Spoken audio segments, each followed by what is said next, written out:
Cuisine des Champs, on réalise des repas pour les collectivités en alimentation durable. Donc pour collectivités, c'est-à-dire qu'on fait des repas pour les écoles, pour les crèches, pour les personnes à domicile et aussi quelques petits produits bio à façon. En alimentation durable, ça veut dire qu'on essaye de faire des repas les plus respectueux possibles pour l'environnement, respectueux pour la santé des gens. Voilà, ça c'est un peu notre objectif de la Cuisine des Champs. Et pour arriver à cet objectif, on s'adresse à des fournisseurs locaux, une partie de produits bio et on est très attentif à la provenance de nos produits et à toute une série de critères qui rentrent en ligne de compte pour l'alimentation durable.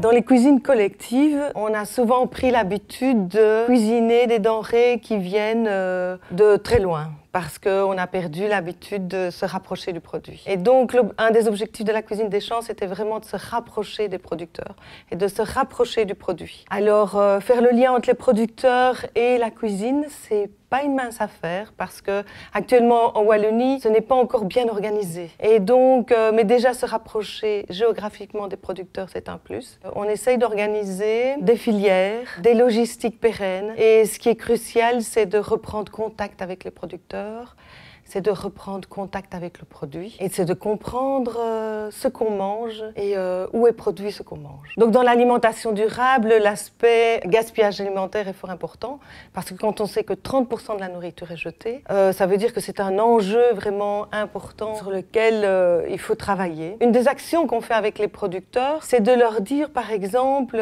quels sont les produits que vous avez du mal à écouler via vos autres canaux de commercialisation. Et souvent ils ont des produits qui sont hors calibre, donc ça veut dire qu'ils sont beaucoup trop gros pour être vendus en supermarché, ou qui sont moches, qui ne sont pas vendables en supermarché. Ici, dans la cuisine, comme on les découpe, on en fait des potages, on en fait des plats cuisinés, peu importe leur calibre et leur beauté. Et donc ça, c'est une des actions qu'on peut mener contre le gaspillage alimentaire. On mène aussi des actions dans les écoles, aussi pour veiller à ce que ce qu'on propose aux écoles soit bien consommé. Et donc, une des façons de lutter contre le gaspillage alimentaire, c'est que les enfants mangent bien ce qu'on propose, et donc il n'y a pas de reste, donc il n'y a pas de gaspillage alimentaire. Donc cet aspect de gaspillage, il y a beaucoup d'actions qu'on peut mener, et sur différents points, aussi bien au niveau de la production, au niveau de la consommation. Et donc le sujet est très très vaste.